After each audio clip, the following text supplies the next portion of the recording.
Assalamualaikum warahmatullahi wabarakatuh. Al-Fatihah ila hadratin Nabi Mustafa Muhammadin sallallahu alaihi wasallam wa ala alihi wa ashabihi wa azwajihi wa auladihi wa ahli baitihi summa fathil arwahi abaina wa ummahatina wa ajdadina wa jaddatina wa jami'il mu'minin wal mu'minat wal muslimin wal muslimat syaikhul lillahi lahumul fatihah. A'udzu billahi minasy syaithanir rajim.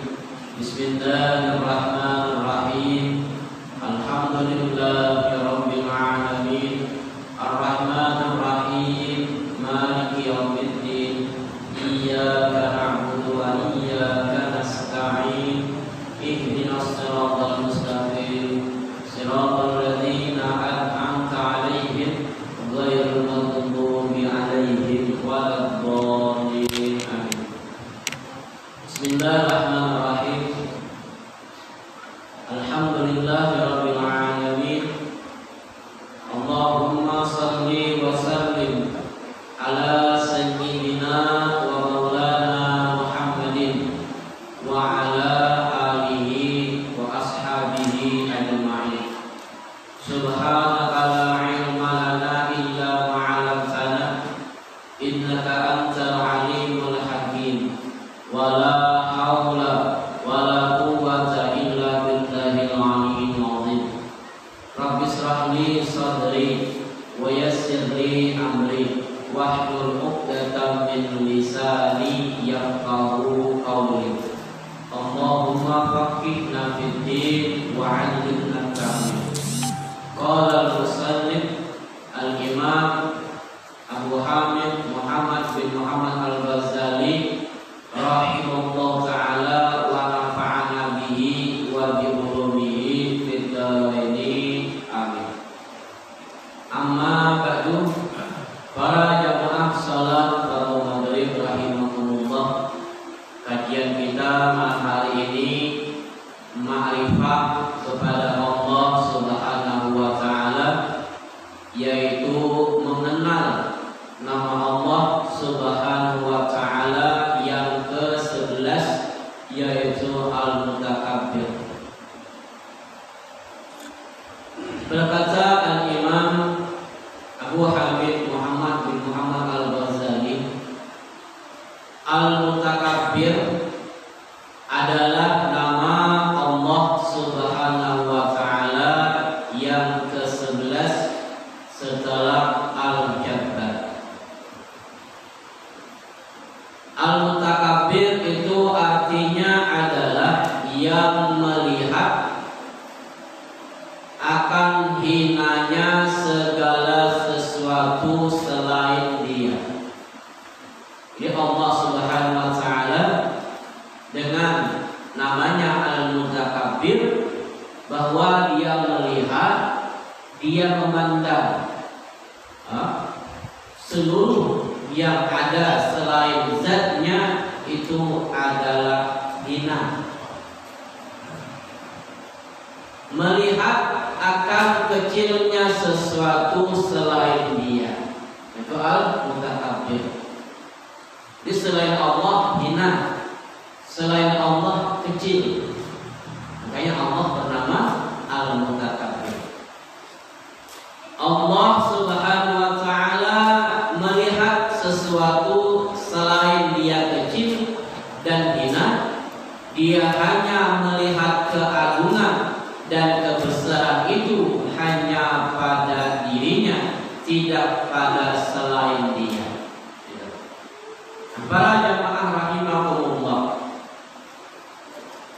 kalau kita memperhatikan urutan asma Allah yang Allah sebutkan dalam Al-Quran, Wallahul ladzi la ilaha illahu al-malikul quddusu as-salamu al-mu'minu al-muhaiminu al-azizu al-jabbaru al-mutakabbir. Subhanallah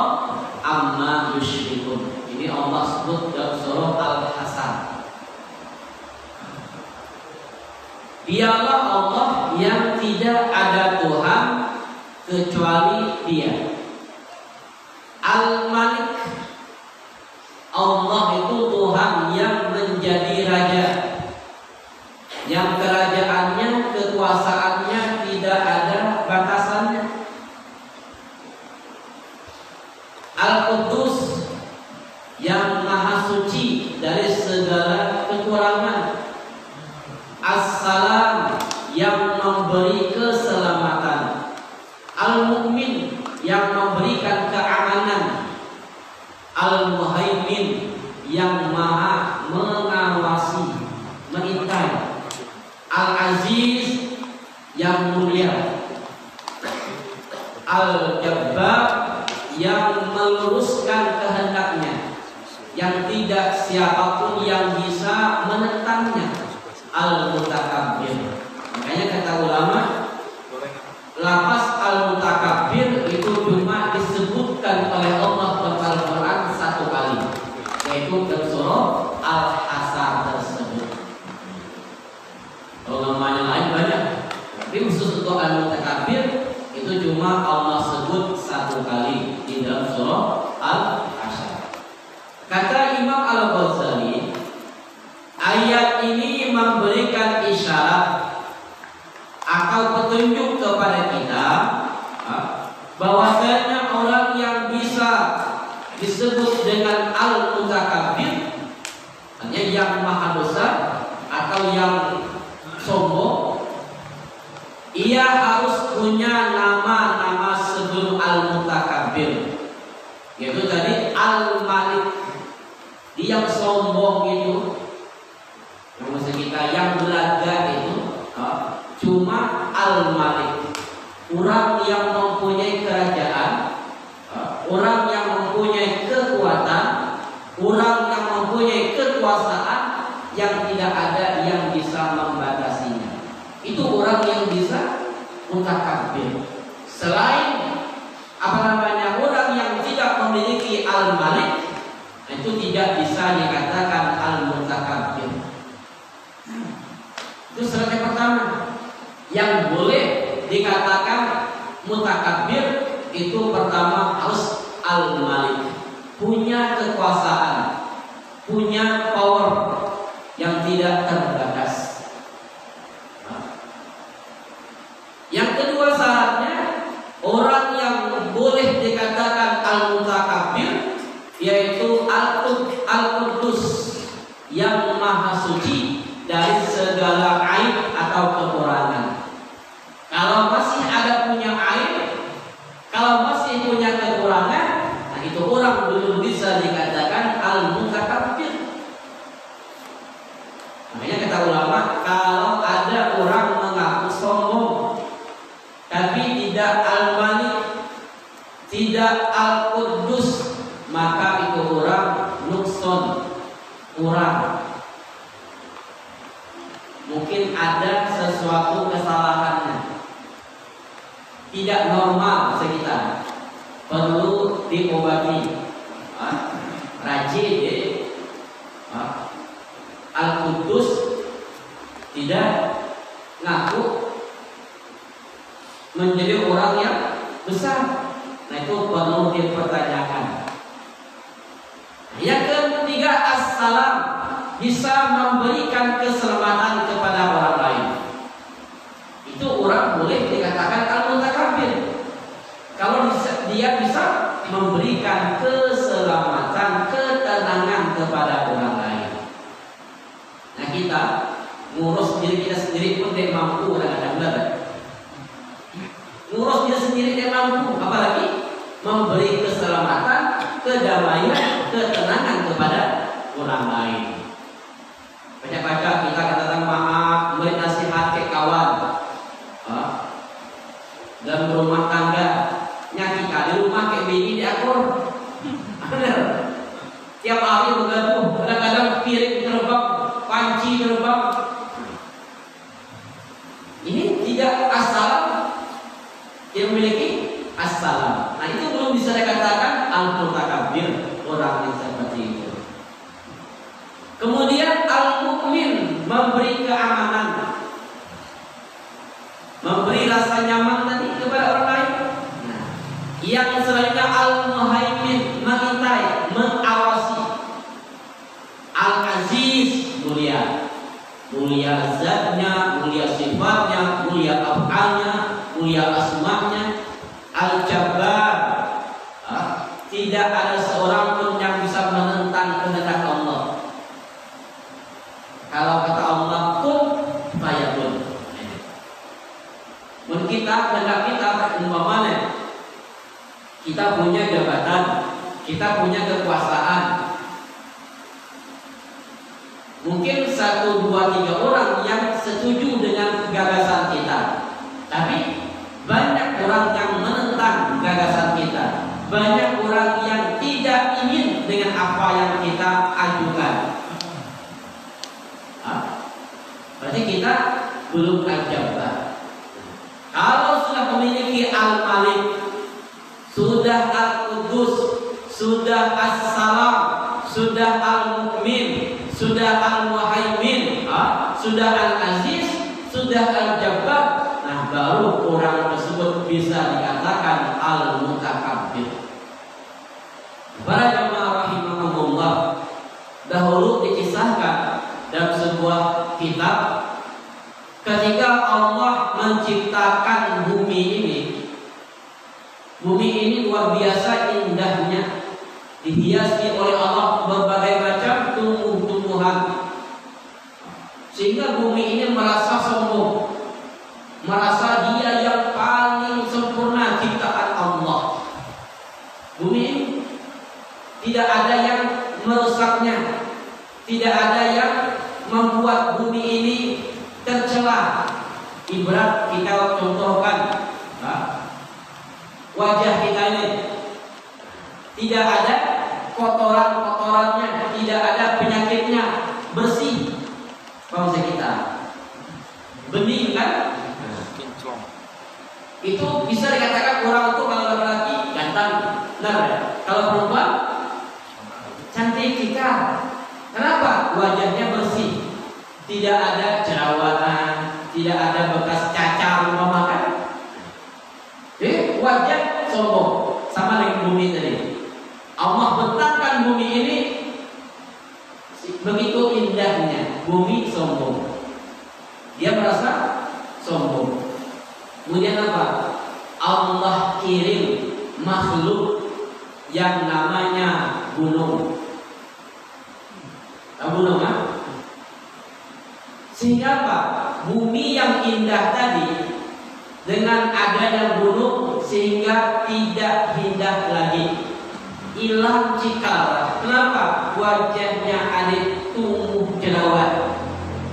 Secikal-cikal orang ini, kalau ada jerawat di wajahnya, orang anak cikal. Benar? Segantang-gantangnya laki-laki, walaupun dia putih, tapi ada jerawat di wajahnya, hilang gantangnya. Benar? Hilang gantangnya, dirusak oleh jerawat tadi. Nah, bumi itu juga, ketika dia indah, rasa sombong, maka Allah kirim yang namanya al-jabal, gunung. Sehingga apa? Bumi tadi tidak indah lagi karena ada gunung. Apa kata gunung? Nah, bumi ki mari belanja kan? Mentang-mentang ki indah, Allah hiasi dengan tumbuh-tumbuhan. Nah, sekarang apa rasa? Allah tancapkan aku di atas belakang kau, sehingga apa? Keindahan kau itu jadi hilang. Kata gunung. Gunung belanja. Gunung sombong dapat mengalahkan keindahan bumi. Cuma Allah tidak ingin. Allah tidak ingin gunung sombong. Sehingga apa? Allah kirim makhluk yang namanya hadidun, besi. Besi. Kita kenal gunung itu kan batu, keras. Itu tidak ada yang dapat menghancurkannya. Tapi ketika Allah kirimkan besi sebesar apapun gunung, kena besi, hancur. Kayak orang rumah ya kan, fondasinya dari batu gunung, besar batu gunung, hampir Abi itu kualnya, bagian cukup, piak, betul ya. Keras, gunung mereka, sombong, dapat mengalahkan bumi. Allah kirim besi, gunung dia berkutik. Sebesar apapun gunung dapat dikalahkan oleh besi. Makanya gunung itu sebagai fasadnya bumi ya. Jadi ketika Allah ciptakan bumi ini bergoyang, tidak diam. Kayak gempa. Dan doakan saudara kita yang terkena musibah di Cianjur dan sekitarnya, mudah-mudahan mereka mendapat keampunan dari Allah Subhanahu wa taala bagi yang meninggal dunia. Dan juga kita lihat kata itu banyak dari kalangan zuriat baginda Nabi kita Muhammad yang termasuk korban meninggal dunia ketika kemarin terjadi gempa di Cianjur. 100 lebih orang meninggal dunia. Semoga mereka terima oleh Allah Subhanahu wa taala. Dan yang yang dapat luka-luka, semoga mereka Allah sembuhkan, Allah beri ketabahan dan kesabaran. Di bumi berguncang, gempa. Allah angkatkan gunung tadi, bumi menjadi diam. Makanya di rubuh gunung lah. Kan kita gunung kita paham kita. Benar. Kita ambil kita batu gunungnya. Makanya sekarang terjadi gempa di mana-mana. Kenapa? Pasak pakunya sudah banyak hancur. Gunung dibelah menjadi terowongan kan? Benar. Banyak rusak ulah tangan kita sendiri. Kata Allah telah nampak kerusakan di darat dan laut akibat tangan-tangan manusia. Jadi gunung yang kuat tadi merasa sombong, Allah kirim besi, maka besi dapat mengalahkan kesombongan gunung tadi. Besi sombong juga dapat mengalahkan kekuatan batu gunung tadi. Maka Allah kirim yang namanya anar, api. Dimulai besi itu tumang ke api, tambah mirahnya kemana belahan, nak jadi nak nih kesal kita, pecah lemah, benar? Tapi sekuat apapun besi, kalau api kawan, apa kawan? Kata nyerah besi, nyerah besi ya. Api sombong juga. Api belaga dapat mengalahkan, menguasai besi. Allah kirim makhluk yang namanya ma'un, air. Sebesar apapun api disiram dengan air, apa yang terjadi? Padam. Berarti kalah api ya dengan air. Air pun sombong. Dia membanggakan dirinya karena dapat mengalahkan kekuatan api. Kemudian Allah kirim makhluk yang namanya rihun, angin. Laut yang tenang. Itu kalau tidak ada angin, itu ada angin. 3 meter, 4 meter berubah. Berarti kalah air karena angin. Angin itu sombong. Angin itu sombong karena dapat mengalahkan kekuatan air. Allah kirim makhluk yang namanya Anas, manusia. Nah, manusia dengan akalnya dapat mengalahkan angin. Supaya tidak kedinginan, pakai selimut, bikin rumah, diarapi pakai dinding, siapa? Angin dipacar masuk. Kalah angin, nyerah. Dapatnya manusia. Manusia pun sombong. Manusia pun sombong karena dapat mengalahkan angin.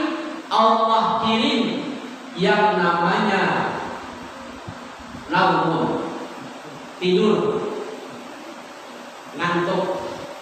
Segagah apapun manusia, sekuat apapun manusia, kalau yang tidur sekarang kita, benar, punya tidur ya, kurangnya kuat, tidak bisa dikalahkan. Coba menikah tidur, bantailah. Mencai kan? Benar? Punya tidur kan? Dia sekuat apapun manusia, kalau dia tidur lemah. Dia akan kurang, dia tahu. Tengah tidur, dia ambil orang matanya, dia tahu. Kenapa? Tidur. Tidur pun sombong. Tidur pun sombong. Karena dia bisa mengalahkan kekuatan manusia. Kemudian Allah kirim makhluk yang namanya marid, sakit gigi, pacarnya tidur semalaman. Benar? Gara-gara sakit gigi, dia pacak tidur. Sakit itu apa?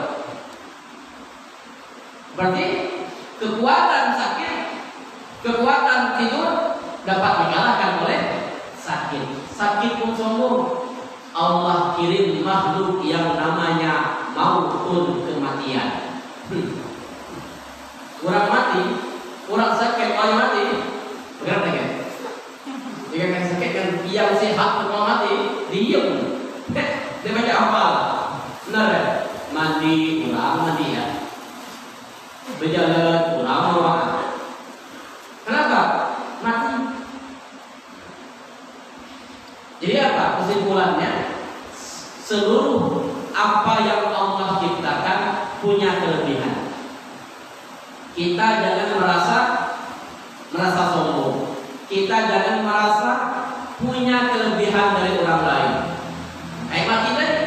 Nah, akhirnya apa? Mati ini nanti pada hari kiamat Allah serupakan dengan seekor binatang yang bernama kibas. Akhirnya apa? Allah sembelih kibas tadi. Maka di akhirat orang yang Allah masukkan ke neraka, Allah masukkan ke surga, itu tidak akan pernah mati lagi, hidup selama-lamanya. Kenapa? Karena mati sudah disembelih oleh Allah Subhanahu wa ta'ala. Masuk ke neraka, selamanya di neraka. Masuk ke surga, selamanya ke surga. Selainnya ini dia tempatkan cuma neraka dan surga. Nah, kekal selama-lamanya. Kekal selama-lamanya. Nah, ini kenapa? Mau tadi sudah Allah sembelih. Para jamaah rahimahumullah. Nah, ini Allah memberi gambaran kepada kita. Walaupun kita punya harta banyak, kita punya jabatan, kita punya kekuasaan, tetap kita tidak akan bisa mampu mengalahkan kekuasaan Allah Subhanahu wa ta'ala. Makanya kita tidak boleh merasa sombong. Dia boleh merasa lebih daripada orang lain. Kita pandai berbicara, masih ada orang yang lebih pandai dari kita. Kita merasa pintar, masih banyak orang yang pintar daripada kita. Maka seorang tua dulu di atas langit masih ada langit. Nah, para jamaah rahimahumullah.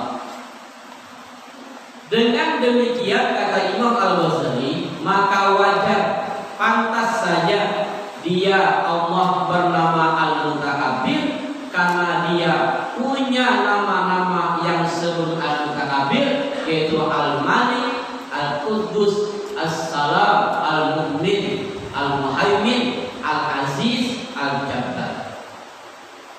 Sangatlah dicela baik menurut agama kita, baik oleh akal ataupun adat ataupun dan menurut hukum apapun seseorang manusia bernama Al-Mutakabbir, orang yang sombong karena ia tidak mencukupi syarat untuk berhak dikatakan Al-Mutakabbir. Kita Imam Ghazali, pantas kita sebagai manusia mengaku sombong tadi. Banyak pelajaran yang Allah berikan sebagai iktibar bagi kita. Orang yang sombong itu apa bisa kita? Man tawadhu'a, barang siapa yang tawadhu rafa'a Allah. Orang yang tawadhu dia akan diangkat oleh Allah Subhanahu wa ta'ala. Orang yang tawadhu diangkat oleh Allah Subhanahu wa ta'ala derajatnya.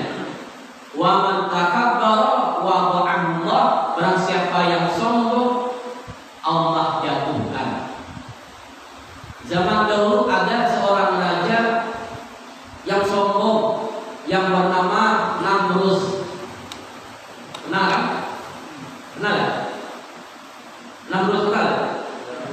Deh, kalau kenal, itu ngomong lah. Cuma kita sering mendengarkan seorang raja pada zaman siapa? Nabi Ibrahim alaihissalam. Nah, Namrud dengan kekuasaannya, dengan kerajaan yang dia miliki, dia sombong. Allah kirim hambanya yang bernama Ibrahim, sehingga Ibrahim bisa mengalahkan yang namanya Namrud.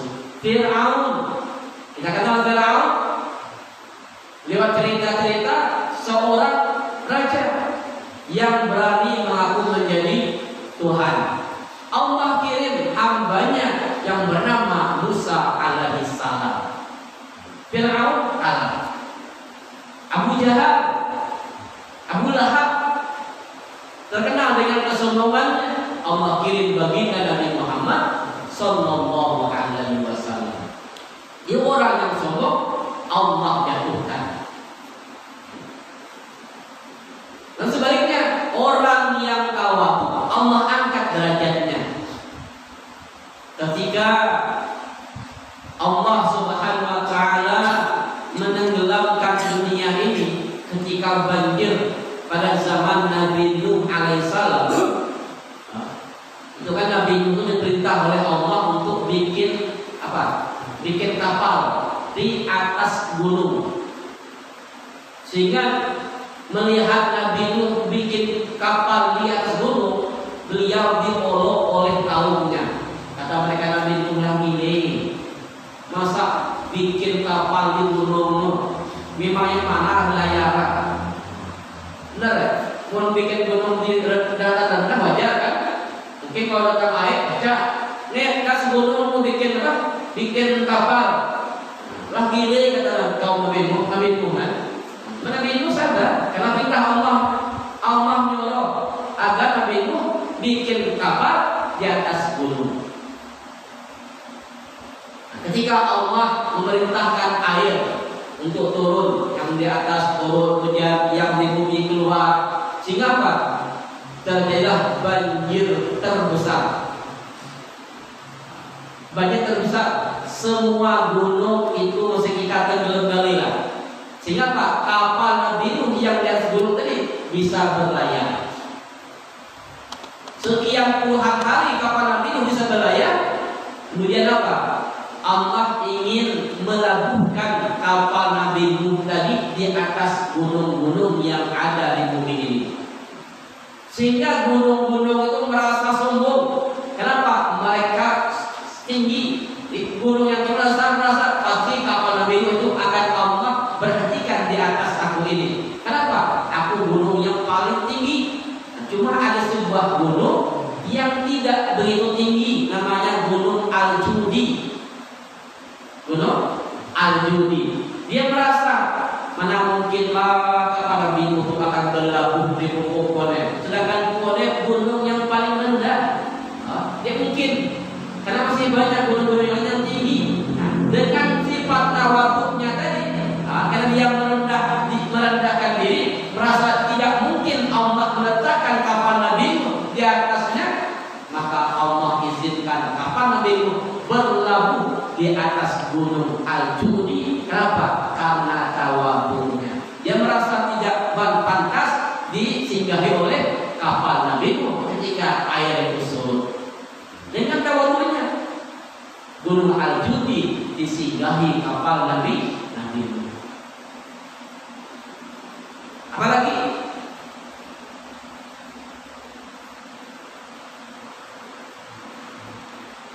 seperti lebah. Tahu lebah kan? Mesti kita madu. Itu kan ciptaan Allah. Masih banyak makhluk Allah yang lain. Cuma lebah ini perlu kita ambil juga pelajaran. Lebah itu tidak mau menyakiti orang lain. Makhluk dia mungkin menyakiti orang lain kalau dia tidak diganggu. Artinya apa? Hidupnya lebah ini, filosofi yang kita ambil, dia tidak menghiraukan orang-orang yang ada di sekitarnya. Tapi kalau diganggu, awas. Nah, laksanakan. Benar tak? Mengganggu kita sangatnya.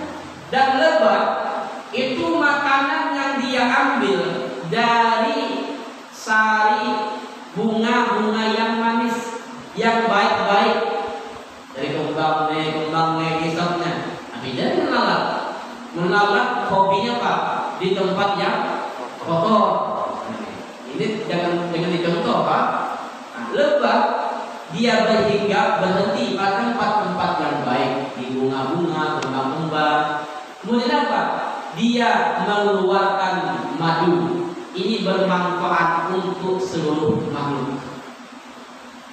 Apa namanya madu itu? Itu merupakan obat yang terbaik. Obat yang terbaik. Kemudian lagi ikan. Dan sejarah ikan yang menelan Nabi Yunus. Yunus itu ikan ini karena sifat tawaduknya lah dia menelan Nabi Yunus itu. Ceritanya ketika Nabi Yunus ini berdakwah mengajak kaumnya untuk beriman kepada Allah Subhanahu wa taala, maka kaumnya banyak yang membangkang. Banyak yang tidak mau menuruti apa yang diajak oleh Nabi Yunus alaihissalam. Sekian tahun beliau berdakwah, tidak berapa orang yang ikut, sehingga beliau itu sekitar lebih kecewa karena apa? Tidak berapa orang yang mengikut, sehingga apa? Beliau keluar lari dari kampung itu, lari. Rupanya Allah yang menginginkan beliau lari dari kampung itu. Ketika beliau naik kapal berlayar, tiba-tiba kapal yang dinaiki oleh beliau itu tidak mau bergerak. Kaca berlayar terdiam tengah laut. Sehingga apa? Nahkoda memberi kita lebih perisahan, mungkin ada karang atau apa yang menyangkutkan, yang menghalangi kapal tadi, tapi ini yang menghalang. Kata nahkoda, mungkin di antara kita ini ada orang yang maksiat kepada Allah Subhanahu wa taala. Kita undi nama penumpang, siapa yang namanya keluar dari undian, maka dia kita lemparkan ke laut agar yang lain selamat. Diundi nama itu termasuk nama Nabi Yunus. 3 kali diundi, tetap yang keluar nama Nabi Yunus. Sehingga apa? Sepakat beliau dilemparkan ke dalam laut. Ketika beliau dilemparkan ke laut, maka beliau ditelan oleh ikan yang kita sebut ikan nun. Padahal bukan ikan nun itu. Nah, ini ikan karena memang tawaduknya. Sehingga apa? Dia menyelamatkan Nabi Nuh, Nabi Yunus, dia masukkan ke dalam perutnya. Contoh lain, Gunung Tursina. Ini gunung tempat Nabi Musa bermunajat kepada Allah Subhanahu wa taala. Karena tawaduknya juga. Jadi banyak makhluk-makhluk Allah yang mereka mempunyai sifat tawaduk, Allah angkat derajat mereka. Allah angkat derajat mereka. Nabi Muhammad dikatakan oleh Allah Subhanahu wa taala, dia mengaku siapa? Tidak mengaku aku nabi, dia mengaku aku rasul, dia mengaku aku apa namanya kasih kau, tapi kata Nabi kita, ana Abdullah, aku hamba Allah. Makanya beliau Rasulullah itu nabi yang paling mulia karena beliau merasa Abdullah ketika dipanggil oleh Allah Subhanahu wa taala. Karena sifat tawaduknya. Di banyak contoh-contoh orang yang tawaduk Allah angkat derajat mereka, dan orang yang sombong Allah jatuhkan derajat mereka. Para jamaah rahimahumullah. Al-Habib Ali Al-Ridho berkata, apabila ada dalam hati kita perasaan besar atau merasa mulia dan ada perasaan hebat, berarti di akal kita ada gangguan. Yang saya katakan awal tadi kan, itu ada gangguan, tidak sehat atau tidak normal. Kalau kita ini merasa sombong, merasa hebat, merasa lebih dari orang lain, berarti kita tuh ada gangguan, kata apa Habib Ali Al-Gumuk. Jadi yang berhak untuk sombong, yang berhak mengaku menganggap remeh yang lainnya, cuma hak mutlak Allah Subhanahu wa Ta'ala. Nabi Musa pernah bertanya kepada Allah, "Ya Allah," kata Musa, "siapakah di antara makhluk engkau yang paling engkau murkai?" Ya Allah, siapakah di antara makhluk engkau yang paling tidak engkau senangi? Apa kata Allah? "Wahai Musa, makhluk yang paling aku tidak sukai, makhluk yang paling tidak aku senangi, yaitu yang terhimpun pada dirinya. Pertama, yaitu orang yang merasa besar hatinya." Jadi kalau kita punya hati, punya diri merasa besar, merasa lebih dari orang lain, merasa hebat, nah berarti kita termasuk orang yang dibenci oleh Allah. Kedua, orang yang ceroboh, orang yang kasar ucapannya, orang yang tidak bisa menjaga ucapannya. Bagaimana caranya kita mengetahui diri kita ini termasuk orang yang baik perkataan atau tidak? Itu lihatlah, perhatikan ketika kita marah, ketika kita emosi. Orang yang marah, orang yang emosi, kan dia tidak bisa mengontrol dirinya, tidak bisa mengontrol dirinya. Ketika itu mungkin keluar dari mulutnya kata-kata yang tidak pantas. Umpama kita dan berkelahi ke bini kita, berkelahi ke bini kita, ya, kita paham benar bini kan, memang maksudnya kita bagi penyembuhan. Dia baca diam, sepatah laki ya, 10 patah bini. Benar? Jangan baca diam. Nengok bini kita ke baik atau tidak, bagus apa tadi ucapannya. Nah, ketika dia marah kita, bagaimana ucapan yang keluar dari mulutnya? Biasanya orang bini mulai dari zaman wow jongket dan gelila, benar ya? Jadi kan marah ya. Mulai zaman wow nyangkit sebesar-besar, apa yang ingat habis diucapnya. Benar bini? Kenapa? Dia tidak bisa mengontrol emosinya. Kita orang laki itu juga. Nah, kalau kita tidak bisa menjaga ucapan kita ketika kita marah, berarti kita termasuk orang yang dimurkai oleh Allah Subhanahu wa Ta'ala. Alhamdulillah min zalika. Ucapan itu kata ulama kan, kata-kata itu ucapanmu, mulutmu harimau kan. Yang ketiga, lemah dalam keyakinan. Kemana angin mesti kita, tidak teguh pendiriannya. Kata orang kiun ikut, kata orang kene ikut. Kemana angin? Nah, orang seperti ini, dia termasuk yang tidak disenangi oleh Allah. Yang keempat, termasuk yang tidak disenangi oleh Allah adalah orang yang kikir, orang yang bakhil.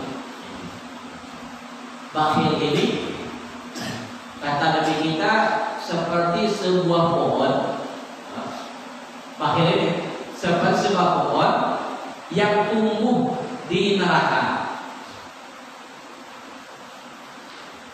Pohon tadi mempunyai cabang-cabang, punya ranting-ranting yang menjulur ke bumi ini. Orang yang berpegang pada cabang-cabang atau ranting-ranting kayu yang tumbuh dari neraka tadi, dia akan menarik orang tersebut ke dalam neraka. Itu bakhil. Sedangkan orang yang dermawan, orang yang pemurah Nabi kita sama seperti sebuah pohon, tumbuhnya dalam surga, dia punya cabang juga. Cabangnya keluar sampai ke dunia ini. Barang siapa yang berpegang pada cabang tersebut, pada ranting tersebut, maka dia akan ditarik masuk ke dalam surga. orang yang dermawan, orang yang pemurah, itu disenangi oleh Allah Subhanahu wa taala, disenangi oleh makhluk, disenangi oleh surga, jauh dari neraka. Orang yang kikir dimurkai oleh Allah, tidak disukai oleh manusia, jauh dari surga, dekat dengan neraka. Jadi 4 macam ini kata Nabi Musa, kata Allah Ta'ala oleh Nabi Musa.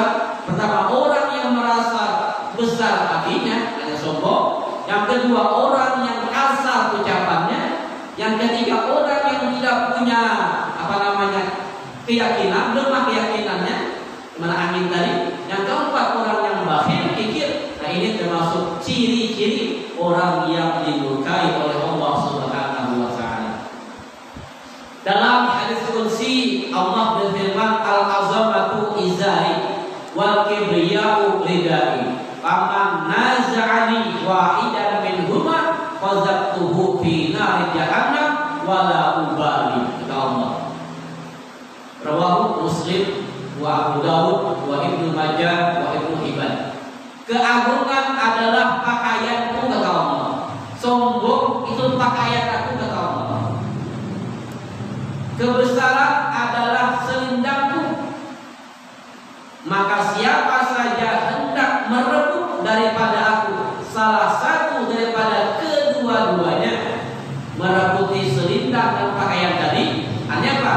Merasa sombong, merasa besar hati, pasti akan aku hempaskan ia ke dalam neraka jahanam, dan aku tidak peduli siapapun dia, baik itu rakyat jelata, baik itu ulama, baik itu pejabat, baik itu para yang biasa. Kamu memakai selendang Allah, memakai pakaian Allah, dia akan Allah lemparkan ke dalam neraka. Alhamdulillah min zalika. Rasulullah sallallahu alaihi wasallam bersabda, la yadkhulul jannah man fi qalbihi misqalu dzarratin min kibrin. Rawahu Muslim. Kata Rasulullah, tidak akan masuk ke surga siapa yang di dalam hatinya terdapat sifat takabur atau sombong, walaupun cuma sebesar biji sawi, ya, sebesar atom, kecil cuma. Ada yang merasa sombong, la yadkhulul jannah. Kemudian ada seorang laki-laki bertanya kepada Rasulullah sallallahu alaihi wasallam, wahai Rasul, aku ini seorang yang suka berpakaian rapi, aku suka memakai minyak rambut dan segala macam keindahan. Apakah yang demikian itu termasuk sombong? Kita pakai baju bagus, mau makan disetrika baju kita, pakai minyak harum, rambut kita sisir, pakai minyak wangi, mana? Apakah itu termasuk sombong? Lalu Rasulullah menjawab, yang demikian itu bukan sombong, itu merupakan keindahan, dan Allah Maha Indah, Dia suka keindahan. Di sombong ini tergantung dengan niat kita. Dia mesti orang tuh pakaiannya yang dia pakai mahal, orang tuh pakaiannya bagus, belum tentu dia sombong. Tergantung niatnya, tergantung hatinya.